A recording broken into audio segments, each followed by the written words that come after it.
There are three main things that impact your outcomes in life: randomness or luck, your choices and your strategy, and then your habits and your behavior, the actions that you take. James Clear is the incredible New York Times bestselling author of Atomic Habits. Your bank account is a lagging measure of your financial habits. Your physical fitness is a measure of your eating and training habits. Your knowledge is a measure of your reading and learning habits. In this episode of Real Relationships, Real Revenue, we learn about the serious incident that spurred James's interest in developing life-changing habits. I started to struggle with basic functions like swallowing and breathing. Lost the ability to breathe on my own, had to intubate me and pumping breath into me by hand. We learned how to set goals and systems for your business development career that will actually move you forward. We all so badly want our results to change, but the result is actually not the thing that needs to change. It's the habits that precede the result. As well as the best way to start taking action to become the kind of person who wins more work, makes more impact, and creates the career you've dreamed of. Every action you take is like a vote for the type of person you want to become. Meditating for 1 minute, or making one sales call, writing one sentence, and let that be evidence that you are a meditator, or you are a salesperson, or you are a writer. And eventually, you'll actually come to believe it because you cannot deny that in that moment, you were that person.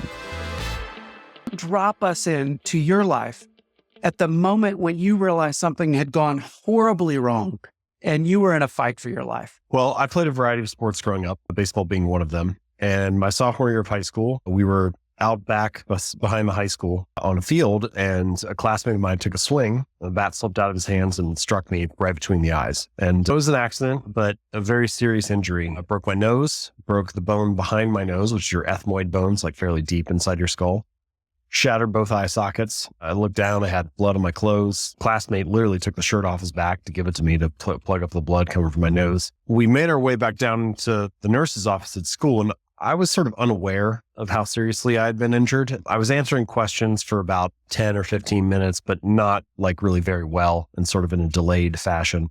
And then I lost consciousness. I was taken out of the high school on a stretcher, ambulance to the local hospital. Got there and I started to struggle with basic functions like swallowing and breathing. Lost the ability to breathe on my own, had to intubate me and pumping breath into me by hand.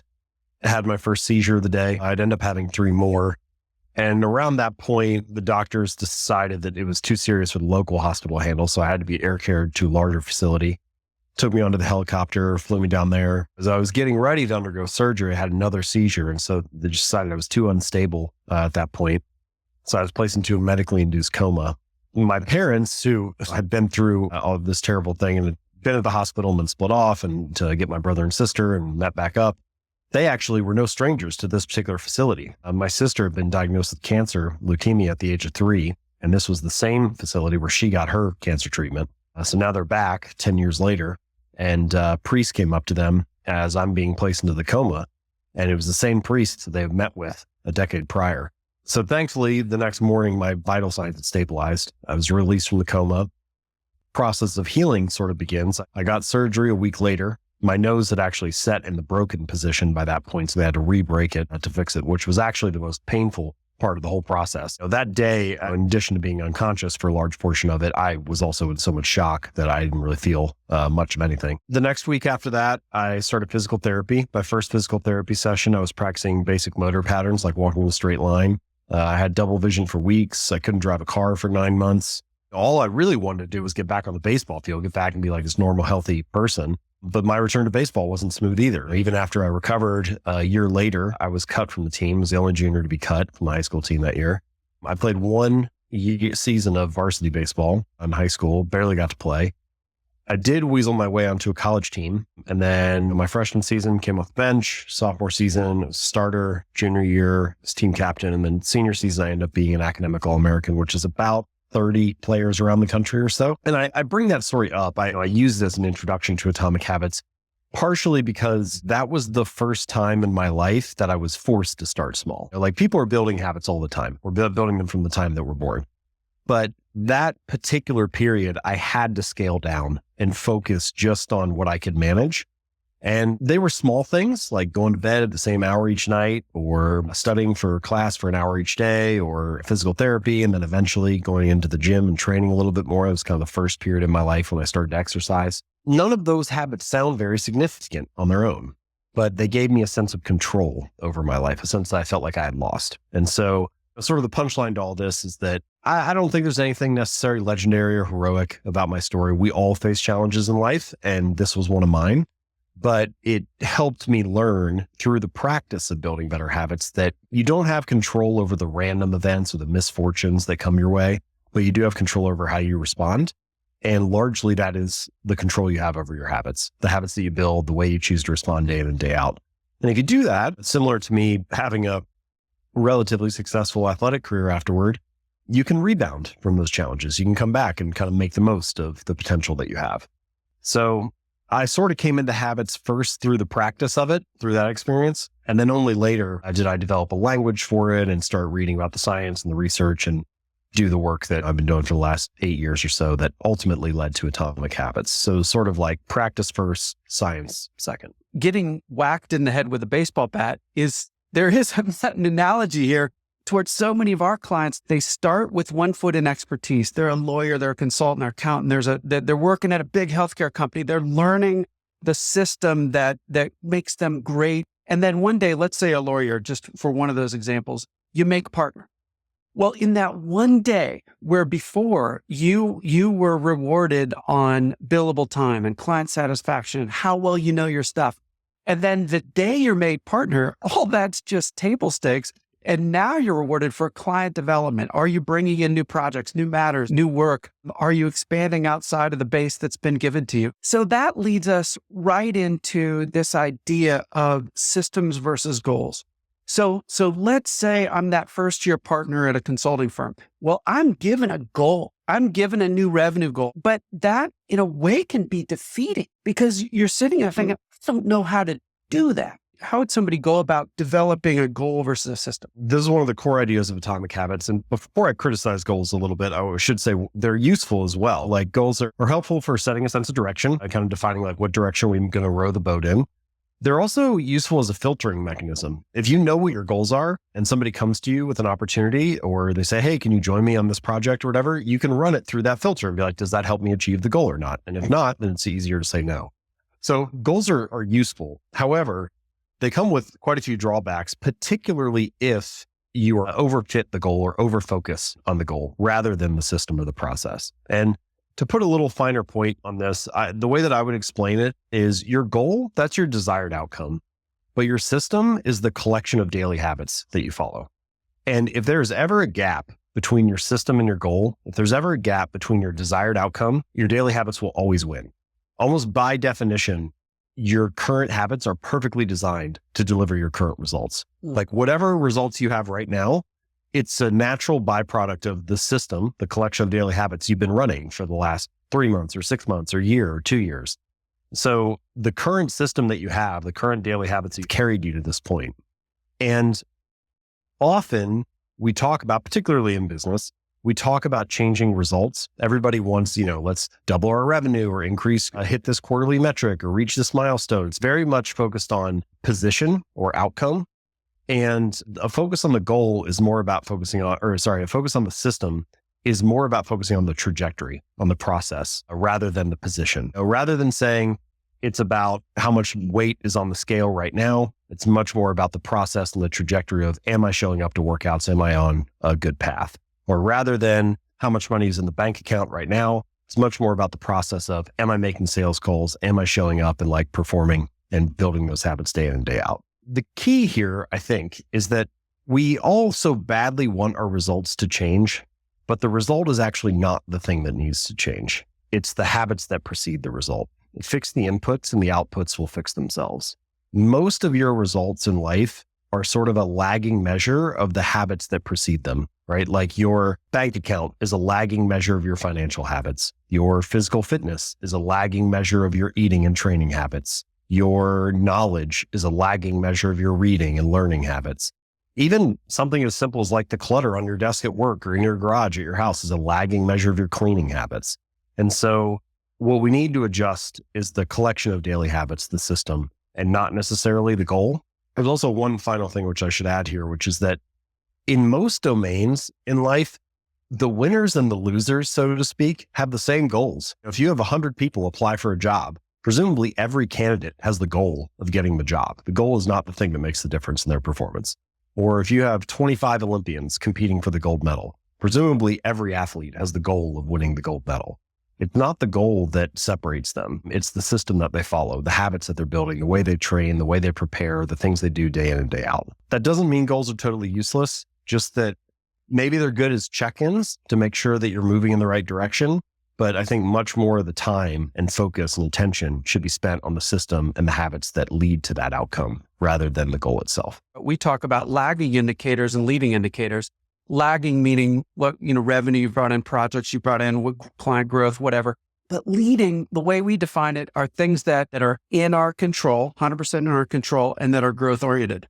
If somebody's going to grow a client account, having a way of adding value to that prospect or offering their expertise on their dime in short segments to create demand, things like that would be things like you're talking about, like systems. Go a little bit deeper in systems, like how it would apply to business development. Yeah, everybody's running systems, whether they know it or not, right? Whether you choose or not, you got some process that you're following. Now, maybe it's not well thought out. Maybe you haven't, it's not well structured. So you can run effective systems and you can run ineffective ones.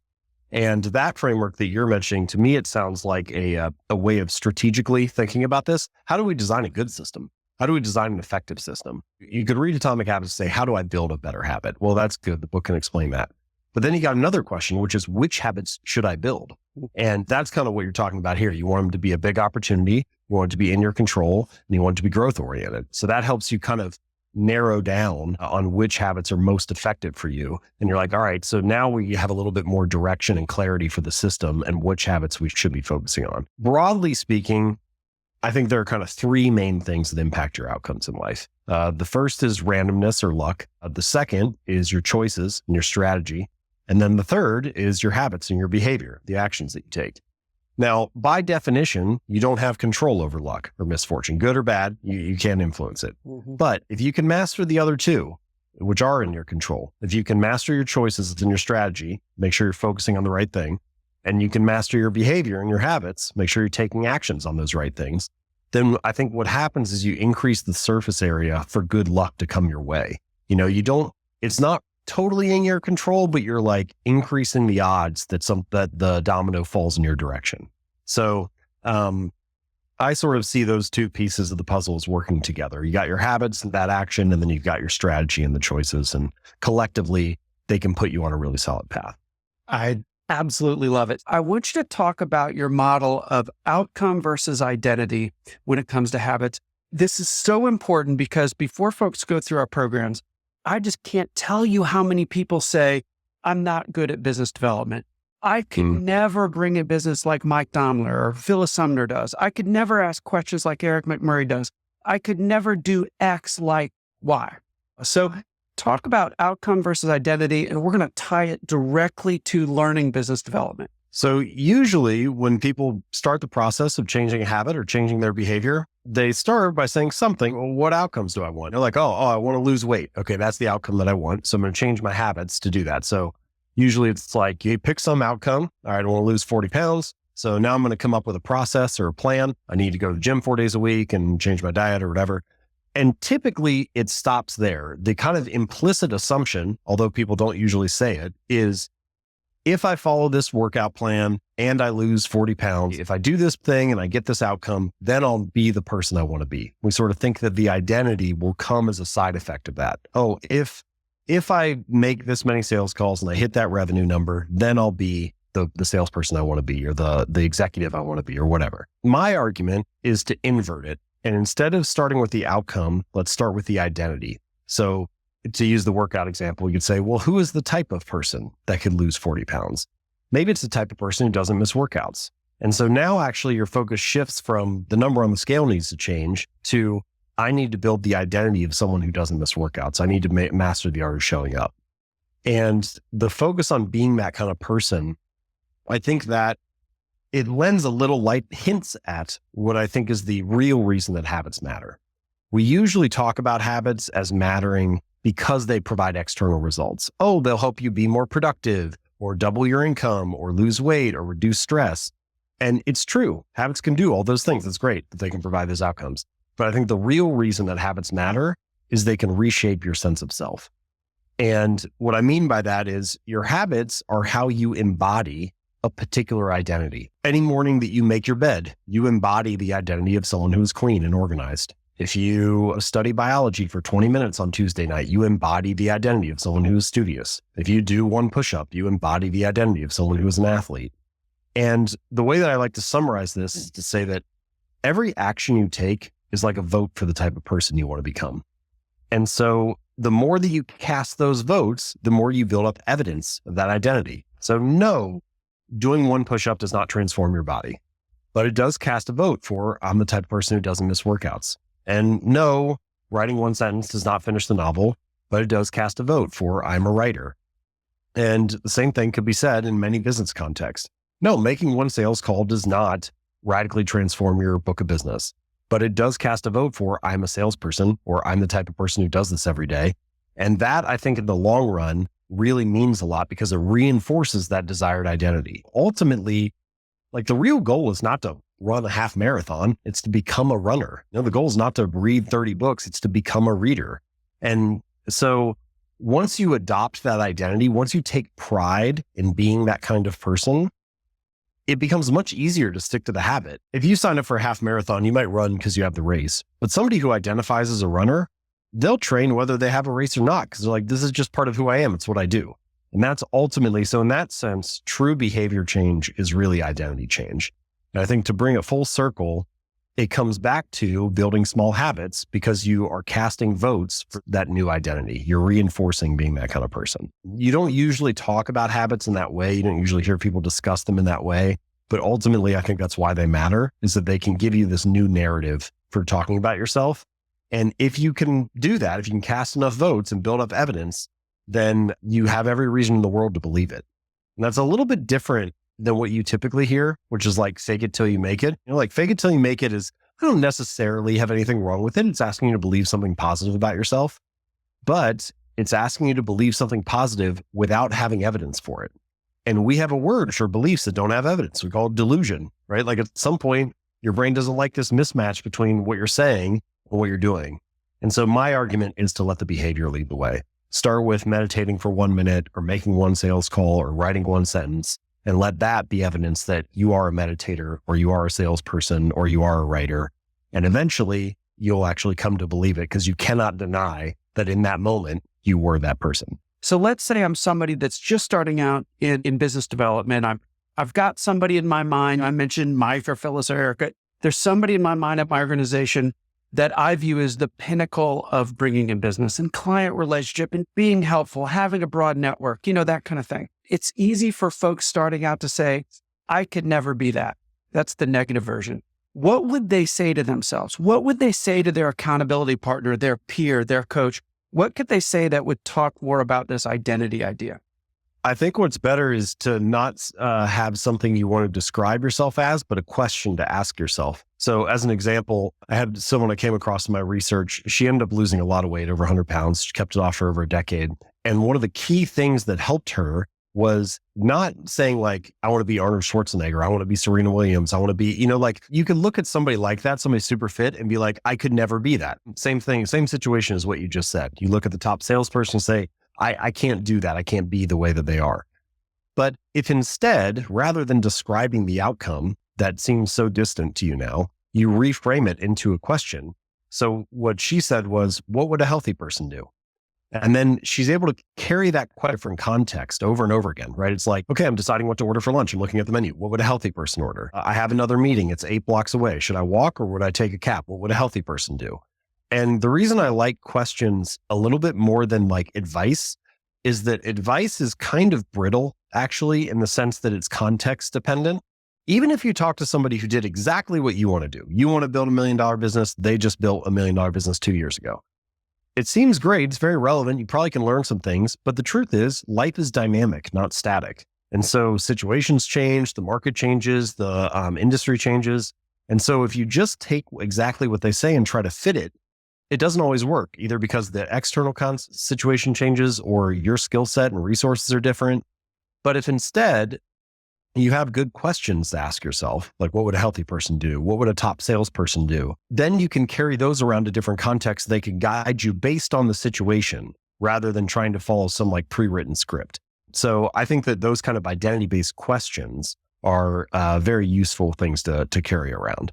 Man, I love it. I did not expect us to, like, that's a different method than I would have expected. And it's so much better. So when somebody sits at their desk the first time in the morning, they can say, what would a great rainmaker do right now? When they're having trouble following up with somebody or they're not getting a response, what would a great rainmaker do? When they're going to a conference and they're preparing, what would a great rainmaker do? And then that keeps us from not doing something at the beginning of the morning. It helps us follow up when we need to, even when it's scary, when we haven't gotten our ego fed by an immediate response. It helps us not just go to the conference and stand in the corner on our phone, but actually prepare and engage. So I absolutely love it. Okay, let's go into the 4 laws. Like, give it to me. Give me the sort of the generic version, and then we're going to cover 3 specific scenarios that apply the 4 laws to bringing in business and having really vibrant, wonderful client relationships. Go. So in Atomic Habits, I describe what I call the 4 laws of behavior change. And roughly speaking, you have about 4 things that you want to happen if you want a good habit to stick for the long run. You don't always need all 4, but the more of these that you have working for you, the better the odds are that the behavior is going to actually happen and be maintained. So the first thing that you want is you want your good habits to be obvious. So the first law is to make it obvious. You want your habits to be obvious, available, visible, easy to see. The easier it is to get your attention, the more likely you are to act on it. Second thing is you want your good habits to be attractive. So the second law is to make it attractive. The more attractive or appealing a habit is, the more motivated you'll feel to do it. The third is you want to make it easy. So the easier, more convenient, frictionless, simple a habit is, the more likely it is to be acted upon. And then the fourth and final thing is you want to make it satisfying. You want your good habits to be pleasurable, enjoyable, joyful. They need to be associated with some kind of positive emotion so that you have like a good reason to return to it in the future. So those 4 laws, make it obvious, make it attractive, make it easy, make it satisfying. They kind of give you like a high level view for how to build a good habit. I'll just flag this real quick. We may come back to it or not, but just to give you the opposite side. If you want to break a bad habit, you just want to invert those 4. So rather than making your bad habits obvious, you want to make them invisible. Rather than making it attractive, make it unattractive. Rather than making it easy, make it difficult. Add steps, increase friction. And then rather than making it satisfying, make it unsatisfying. Add a consequence, have there be an immediate cost to the behavior. So that's kind of the big picture framework. And then there are many different ways to apply those ideas, which of course the book goes into more detail and we'll talk about in a minute here. But that's the rough idea of like what you're trying to achieve.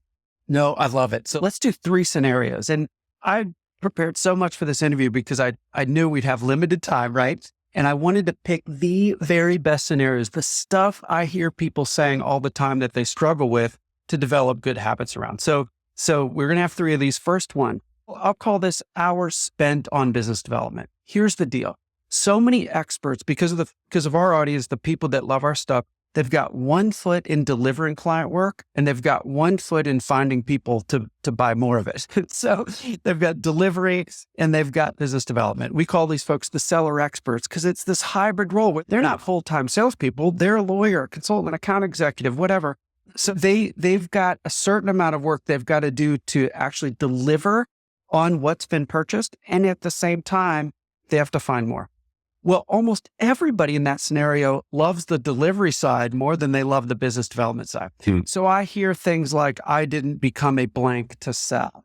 Sales even has a bad word, like a bad connotation, like they need to take a shower afterwards when they do it. So all of our systems are all around abundance and being proactive and helpful and things like that. So back to the idea of BD hours or hours spent on business development, what almost everybody struggles with is this idea called the roller coaster. So they might get super busy with delivery work and they don't have time for business development. And then the work dries up. Oh my gosh, what do I do? The project ended. So they pile a bunch of emergencies, almost embarrassing to their clients. Like, hey, I'm back and I'm now giving you lots of attention when I didn't before. So the idea is, how can we create habits to focus on business development even when we're busy, so that we have a consistent level as much as possible. So our roller coaster from going with really high highs and low lows is much more consistent and predictable. So how would somebody focus on helping themselves in the long term, even when they're busy? Yeah, great question. All right. So I've got like at least 2 or 3 ideas that are kind of coming to me here. So First thing, I'm gonna fast forward to the third law, make it easy. Okay. So in Atomic Habits, I have this table where I lay out what I call one-time actions that pay off again and again. All right. So there's these one-time choices that you make that make it easier to build habits in the long run. So as an example, finding a great mattress that you really love sleeping on. That's a one-time thing. You make that choice once, and then suddenly your sleep habits improve every night after that, right? Or in my case, I sleep really well in a dark room. So buying blackout curtains, do that one time, helps me every night. All right. So is there something like that related to the business development process? So you were mentioning earlier, I'm kind of thinking of that BIG framework where it's like, what's the big opportunity, right? What's the thing that you could do that would immediately make an impact? So in my case, speaking is kind of similar to what you're mentioning here, right? Like I could go out and try to find new clients or contact with them, or I could be giving keynote speeches. So I spent 2 days putting together a compelling speaking page. We get together a video reel, put together testimonials, all that type of stuff. And that was a one-time cost that I paid then. And then it pays off again and again because now we're getting requests through it each day, right? So you can do that all the way through the behavioral chain. That particular one that I'm explaining is for like the conversion of somebody, but maybe there are one-time actions you could take for driving traffic to the website, or for converting people once they submit a form, or for the process of following up and getting testimonials after you've worked with somebody or whatever. So looking at each stage of that chain of your work with the client and asking, is there a one-time action I can do here that will pay off for me again and again? So some of those upfront costs, I think that's part of like making it easy for the habit to stick in the long run. So I think that's probably the first place to look. Well, I really like that. We've had a lot of clients that say, hey, on Friday afternoons, I'm going to block off an hour from 2 to 3 o'clock. And that's when I'm going to do my planning for next week's BD activity. So that's a recurring invite that lasts forever. You set it up one time. Right. And if you need a half hour to do that, our little pro tip is to schedule an hour, because people are going to try to eat at that time. They're going to try to get it. So schedule double what you need. But that one thing would focus your mind on what's the next week, things like that. Yeah. So the second thing, let's go to the idea of like making it obvious. So recently I've wanted to kind of foster a reading habit more. And so one of the things that I did was I took Audible and I moved it to the home screen on my phone. So it was the very first thing that I saw when I opened it up. And that's an example of making it obvious, making it very visible and easy to see. Well, a lot of this business development probably happens through a screen in some sense, either on your phone or on your computer or whatever, or it's initiated by something that you got to do on your computer. So I think it's worth asking, what's the first thing that I see when I open up my computer? Is there something I can change there? There are like Chrome extensions that you can use on your browser that will allow you to customize that new tab screen and what comes up. Should that be customized to something related to business development? Every time you open a new tab, you're reminded of what you should be doing. What's the first app that you see when you open up your computer? Is there a little habit you can implement at the end of each day? My dad works in insurance, and for a period of his career, he would call in different sawmills and wood manufacturers. And there are quite a few of them that are run by different groups of Amish people. And the Amish are meticulous about cleaning their workspace at the end of each day. They carve out like 30 minutes at the end of the workday to wipe everything down, clean off all the sawdust, whatever, and essentially prime the environment for the next use. And that's a concept that I refer to in the book. It's under this category of like environment design. This idea of how can I prime my environment so that the next time I walk into the office or the next time I open up a browser or whatever it is, it's primed for that business development use. So by making it obvious to do that behavior, you're going to increase the odds that you'll spend a little additional time on it. So that I think is the kind of the second piece, is finding some way to prime the pump there. And then the third idea that I had, there's a concept in Atomic Habits that is referred to as temptation bundling. And this comes from a researcher named Katie Milkman. She's out at Wharton School and University of Pennsylvania. And the way that she discovered it, or the research and some of the work that she's done on it, is that she had a bunch of things she knew that she needed to do. So business development probably falls in that category. In her case, it was she felt like she needed to be running on the treadmill and working out more. And then she had a category of things that she wanted to do. So maybe it's like the thing that the delivery of the product, in this case, like what the service provider actually wants to spend their time on. In her case, she was really infatuated with the Hunger Games at that point and reading that series of books. So she wanted to create this bundle of what she was tempted to do, what she wanted to do with what she needed to do. And so the new rule she created was, I will only read the Hunger Games if I'm on the treadmill at the gym.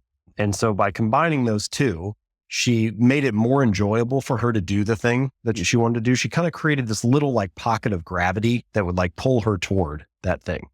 So I've heard about different examples of this in a business context as well. For example, one business development one that I heard from a woman is that she needs to be sending these emails to new potential clients, but she didn't want to do it. However, she did want to get a pedicure every week. And so her rule was, I can only get a pedicure if I'm sending emails to clients while it's happening. And so finding some way to combine those two things, what you want to do and what you need to do, is a possible way to carve out some additional hours for that.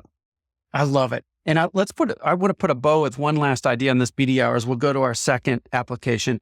What struck me that I never thought about before, James, is because if somebody's metric or the habit they're trying to create is to spend more time, one of the major things that, in the make it obvious part, and also attractive and easy especially, is what does their calendar look like? So if they use Outlook, very tactically, what does that Outlook calendar look like? And are there blocks of time on it that are recurring where they're going to dedicate themselves to doing something that day, that week, whatever, around business development? And I'd never thought of the make it obvious thing. The thing that controls much of our clients' time is their Outlook calendar or whatever application they use. So that's something to think about. Okay, let's move on to our second one because I see our time is I want to get to two more and then wrap up with a little optimism that we talked about. Now let's think of the second application of the 4 laws as relationships, meaning a lot of times we'll get folks that they get their ego in their own way and say they've met somebody at a conference, they know they're important, they had a really good 5 or 10 minute conversation at the conference, and then they send that follow-up note to try to take the one-to-many at the conference relationship one-to-one and start a dialogue. They don't know the person well, they just had that one conversation, and they don't hear anything back. Crickets. So many people quit at that point, but they're just still earning the right to meet that person, to engage. So what would you do with the 4 laws to make it, well, I'll kick to you. How can they keep focused with the right habit to keep engaging with folks they don't know well? The idea here is to continue to follow up, that we're trying to build the habit of like not letting that one piece of silence end the relationship. So I'm sure have many tactics and methods for how to follow up. It's not just continually sending emails into the abyss. Maybe there are other strategies or whatever. But I think, there are a couple different ideas here. Let me give you 2. So there's a concept that I discussed in Atomic Habits, and there's a ton of research behind it. It's called implementation intentions. All right. And there are like well over 100 studies. And implementation intentions have been used to build all sorts of habits: recycling, quitting smoking, increasing the odds that you go and vote, increasing the odds that you get your flu shot, all kinds of stuff. But one of the studies that I mentioned that I think is a good example here, there was a study done in Britain about getting people to show up and exercise. All right. And they had a couple different groups, control group, whatever. But the group that did the best filled out one sentence. And that sentence just said, I will partake in at least 20 minutes of vigorous exercise on this day, at this time, in this place. So that's it. They just clarified specifically the time, location, and date. And by writing down those 3 things, the odds that the control group worked out, about 30%. Okay. The odds that the group that filled out that sentence, about 9 out of 10, 90% worked out. So they double or tripled their odds of success just by being very clear about when and where that would occur. To show you a different example, if we took like the flu shot one, rather than having people say, oh, I should get my flu shot, the way that someone would say, oh, I should follow up with a client, they had them specifically write down, I will get my flu shot on November 12th at 11 a.m. at this facility. And simply by writing it down, again, way more likely to fall through. And so I think the first thing is you need to know that a failure should not be desired, but it should be planned for. And so in this case, you meet somebody, you reach out to them, you send the first email, they don't reply. All right, we need to have a plan for what to do with that. And I think implementation intentions are one way to carve that out a little bit.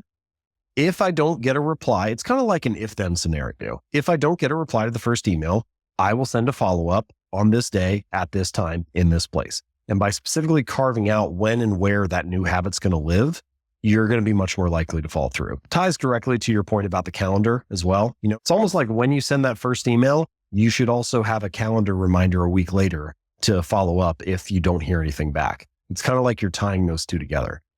Speaking of tying them together, that leads directly to my second point, which is, so there's this concept from researcher at Stanford. His name's BJ Fogg. And he's got this concept where you stack habits on top of each other. He refers to it as anchoring. I call it habit stacking, whatever. But it's BJ's idea is this good strategy for inserting a new habit into your routine. So the concept is something like this. All right, I already have a bunch of habits. Let's pick one. Let's say when I get to the office each morning, I usually have a habit of filling up my water bottle and then I sit down at my desk. Okay, so that's just part of my normal routine. Then I've got some habits that I want to build. Like in this case, I want to build the habit of following up with somebody. And I don't usually do that, or I don't do it as often as I should. So instead, I'm going to create this new little package of behaviors, this new habit stack. I'm going to say, after I sit down at my desk and start the workday, after I fill up my water bottle and sit down at my desk, I will immediately send one follow-up email. And so you combine those two behaviors. And what's nice about it is it gives you a very clear space for that behavior to live. It's kind of like the implementation intention, a little bit different than it being a time and a place. It's tied to a behavior. So having those strategies, I think, make it more likely that you'll follow through and actually have a space for the new behavior to live in your routine. It really tangibly, we've had a lot of success with our clients when they, and I'm putting a bow on this topic, we'll go to the next one. But when they say leave that conference, they meet Sue, the perfect prospect. It's the folks that just follow up with an email that night or the next morning, they have more likelihood to fail. It's the folks that, and it's generally after they've gone through our programs, where they say, I'm going to send this tomorrow morning. I'm going to send that 3 days later. I'm going to call 4 days after that.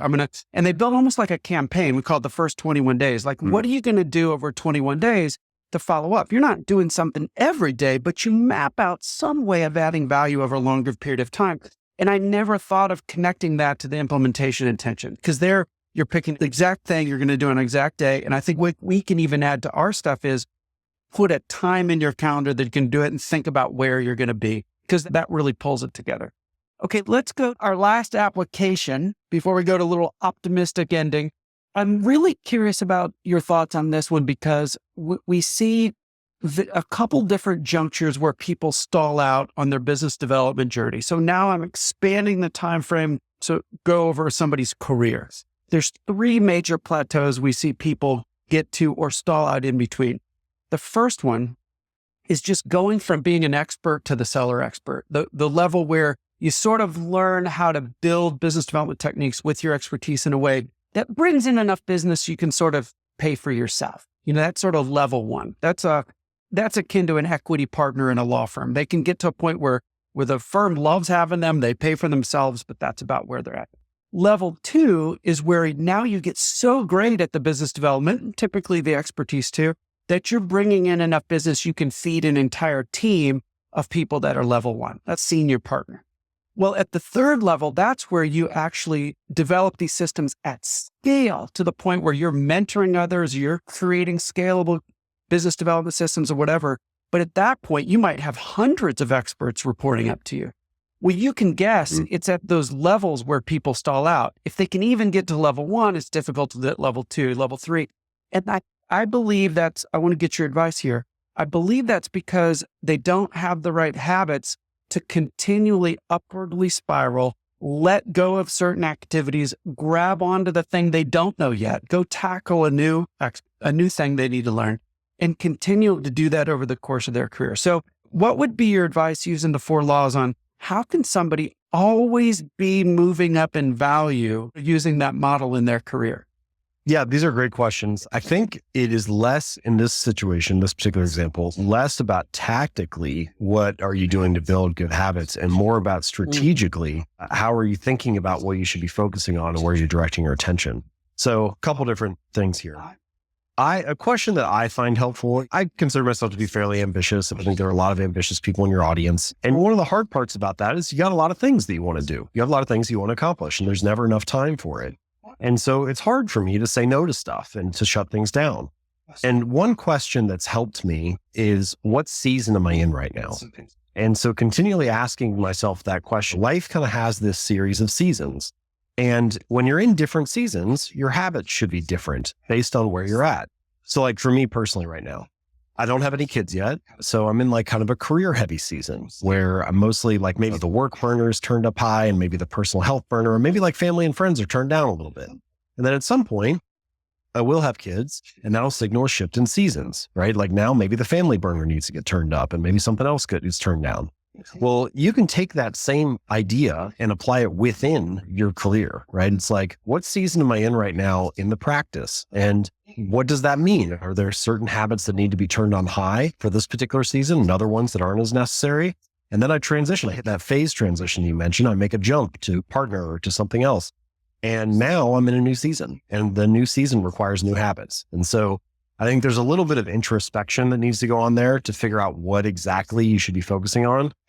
And I think that part of this, there's going to be growing pains because you hit a new phase and all those habits that were previously automatic that you had mastered, the reason you got the promotion in the first place because you were good at your old job, some of those might not be relevant anymore. And so you have to be willing to discard some of the things that you're good at to make space for the new things that you need to develop your ability in.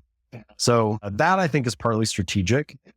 The other thing that I've personally noticed, and I think probably applies to many of the people listening to this as well, is as your career progresses, typically your responsibility increases.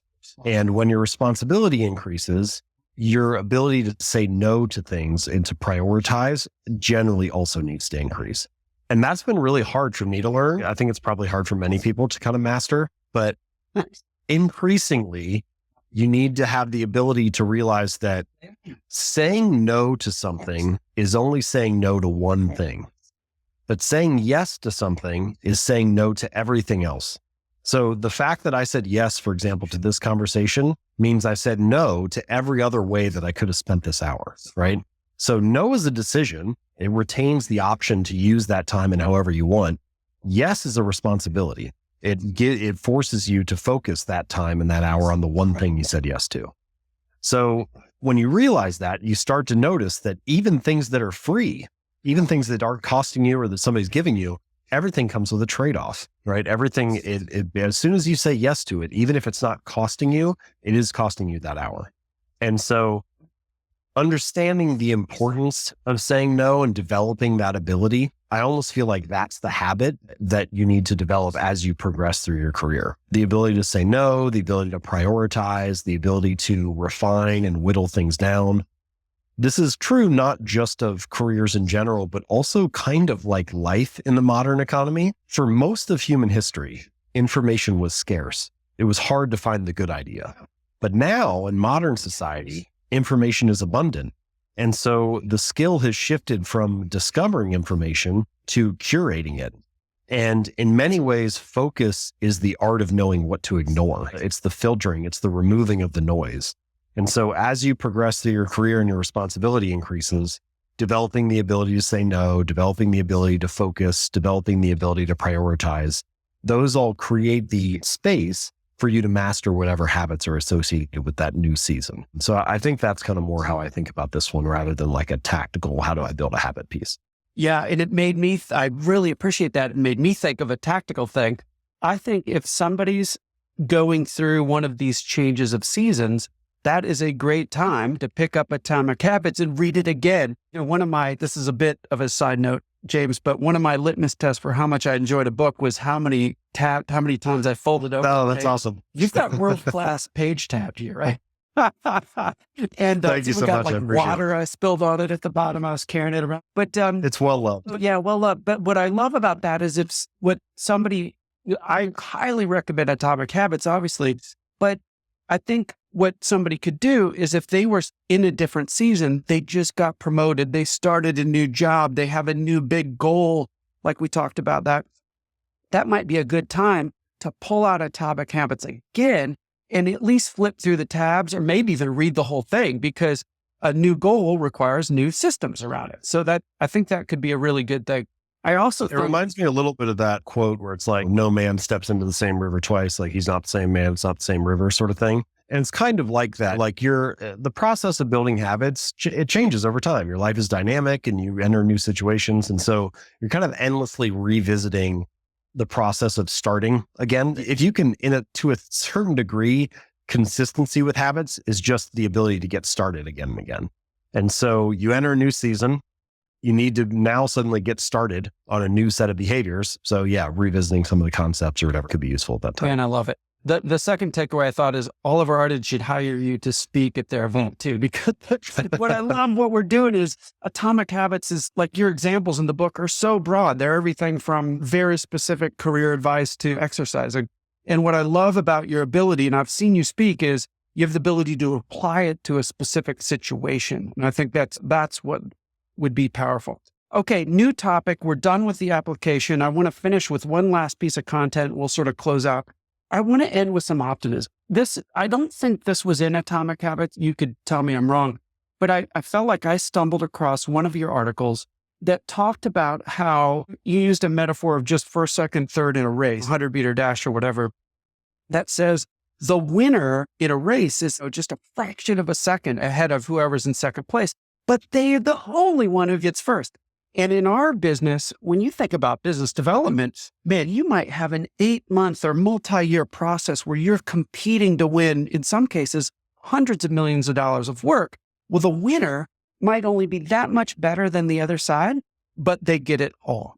And the thing I want to close with your advice is, I think, which is very positive, I think so many people think of business development, they think, oh gosh, I got to be as good as Mike or Phyllis or Eric, whoever.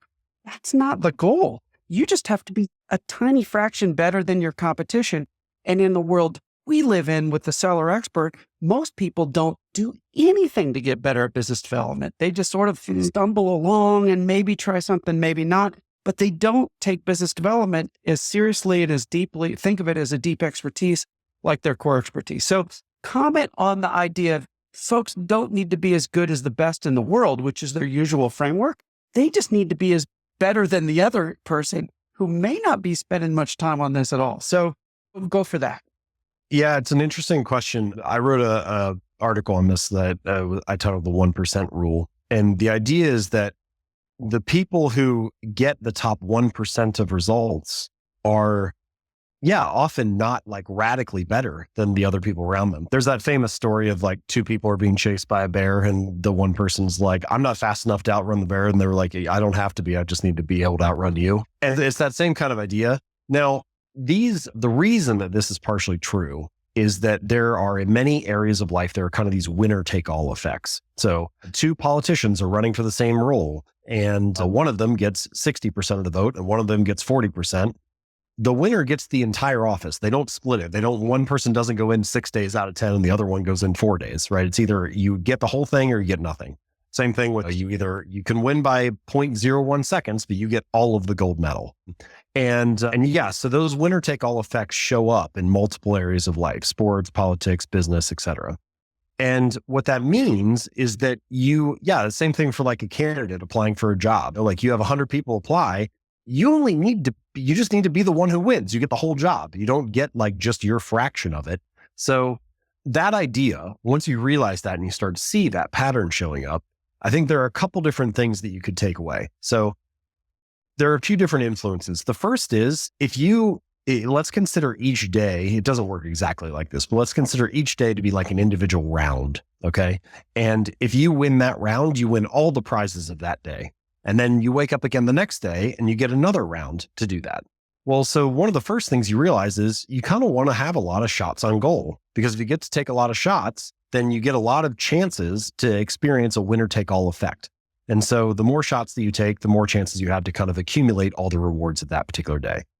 The second thing that you want is you want to take like quality or thoughtful shots. The more thoughtful you are about the shots that you're taking, the people you're reaching out to, the greater your odds of success.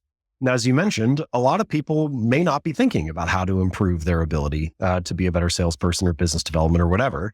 So if you can just be a little bit more thoughtful about your outreach or about who you're connecting with, that might give you much better odds of capturing the rewards of that day. The third thing is, and this comes back a little bit to what we talked about a few minutes ago, strategy and choice and judgment. Is it the right time to take shots, or where should I be taking shots? So it's looking for the right categories and looking for the right timing and moment to reach out to people. So again, that maybe falls a little bit under the thoughtful piece, but like timing, I think, is maybe a separate situation. So you've got take a lot of shots, take thoughtful shots, take shots at the right time. Then you also have the idea of like, you can improve your skill of taking shots. A basketball player can improve their ability to take free throws. You can improve your ability to have conversations, to connect with people, to convert and close different sales. And you do that mostly by practicing the same way that a basketball player does. So in that way, you kind of have this kind of fruitful system in the sense that the more shots you take, the more practice you get. And the more practice you get, the better you are at closing the future shots and so on. So it kind of becomes a little bit of an upward spiral. So taking a lot of shots, taking quality, thoughtful shots. And then I would say another thing to add to this is learning feedback. So learning from the shots that you take. So that could be a process of reflection and review, a post-mortem, whatever you want to call it, but some way of breaking down the shots that I've recently took and where I either missed or what went well, what didn't, et cetera. What can I learn from that? So I kind of like thinking about that process in that way. And if you're willing to embrace that, you'll notice that most of the things I just mentioned about taking shots, reviewing it, et cetera, they're repetitions, which means they're kind of like habits. And so we're talking about building habits of taking good shots, taking thoughtful shots, reviewing, et cetera.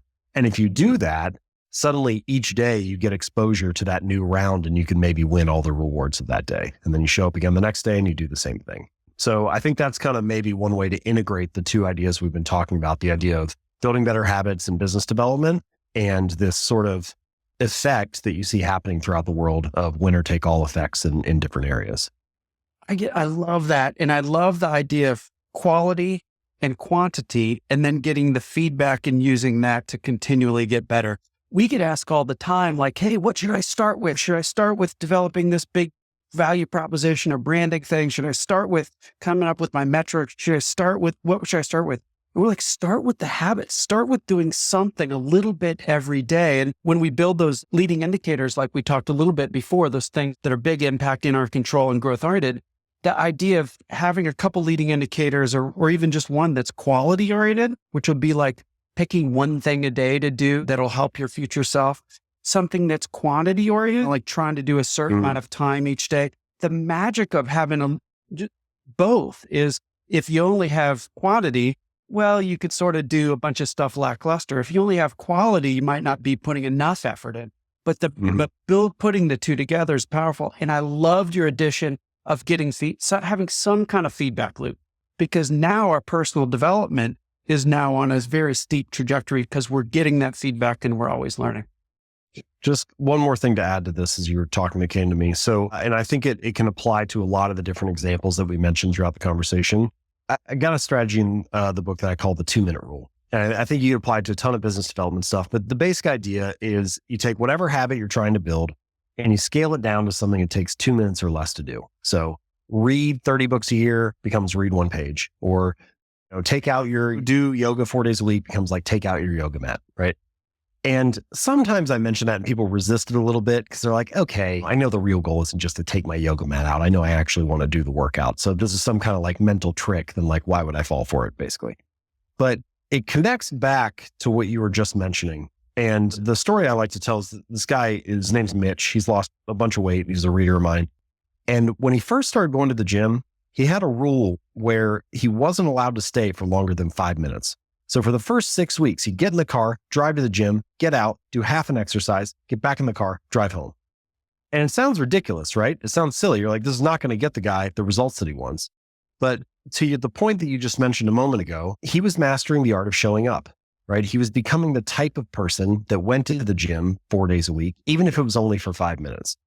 And this, I think, is a deeper truth about habits. And it answers this question that you just mentioned. People are like, where should I start? What should I do first or whatever? A habit must be established before it can be improved, right? It has to become the standard in your life before you can optimize and scale it up and expand it into something more.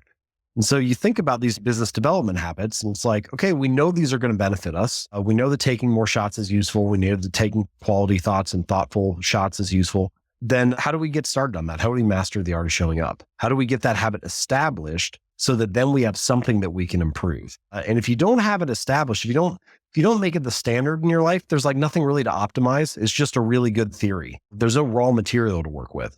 So I think that I like the 2-minute rule for that reason. When people are wondering, where should I begin or what should I do first?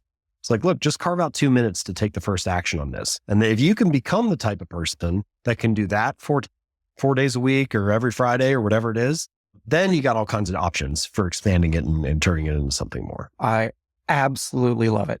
We absolutely love it. Okay. So here's what I want. I want to ask you one last question. I'm going to give a final thought, and we'll give some folks some killer resources they can use to go deeper. You get our clientele, you get our audience. They're folks that have a deep expertise. They have to learn business development, get better at it. It's hard. It's scary. They didn't sign up for it when they went to college years ago, maybe decades ago. You get very little feedback. That idea of sending the email, and you want so desperately to have the prospect email you back and they don't. So it's business development is one of those things where it's incredibly important, but it's also very scary and you get very little feedback, as you're going. So you have to persevere. What is your number one piece of advice for folks trying to do that? One of the most motivating feelings for the human mind is the feeling of progress. If you can visualize your progress, if you can see yourself moving forward, then it becomes much easier to maintain motivation and grit and persistence or whatever. Yeah, I have every natural reason to continue doing it because I'm moving toward the thing I want to achieve. So as best as possible to find different tactics or methods to visualize your progress is a great way to do that. So let's take the example you just gave. I send an email, goes into the abyss, I never hear back. Feels like I didn't get any feedback.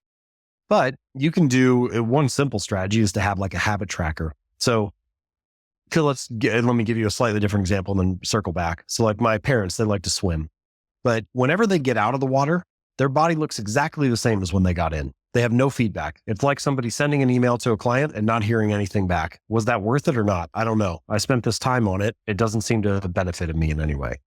So my dad, he has this little pocket calendar. He pulls it out. He puts an X on that day. And then he does it again each time they go to the gym. At the end of the month, he adds up the X's and sees how many times they swam, compares it to the month before. You can do the same thing as a business development person. You can send that email, make that phone call, do whatever it is, put an X on the calendar, right? You did it for that day. You're giving yourself a visual signal of your progress, even if you haven't heard back yet. And the importance of that is multifold, which is one, you get to see it immediately in the moment, right? I mentioned earlier that you want habits to have some kind of positive association with them, it's a small thing to put an X on the calendar, but it gives you some positive signal that, hey, I showed up today and I did the thing I was supposed to do. Secondly, it's additive. Once you start to build up a little bit of a streak, you get 3, 4, 5, 6, 7, 8 days in a row, and you start to feel like, oh, I don't want to break the chain, right? I don't want to break that streak. I want to maintain my progress. And having that visual cue, I think, is an important thing. It doesn't have to just be a habit tracker. You can get it in all sorts of ways. If you read a book on a Kindle, it'll show you 42% finished or whatever. That's a progress. That's a visual sign of your progress and how far you're moving in the book. So any way of tracking the behavior, as best as possible, you want that tracking or that measurement tied directly to the frequency of the habit. Like take the health and fitness. A lot of people measure their progress by the number on the scale, but the scale might only change once every 2 weeks, and you're supposed to be working out 4 days a week. So you want some measurement that matches the frequency of the habit. So a habit tracker obviously does that, but that's just one example. But anyway, so as the bigger principle is being able to visualize your progress. If you can visualize your progress in some way, then it's much more likely that you're going to be motivated and feel like having the persistence and grit to stick with it. Hey, Mo here. If you loved learning about these key habits for business development and career growth, I'm betting you're going to love watching this video next. Click to keep growing. Thanks for listening. Talk more soon.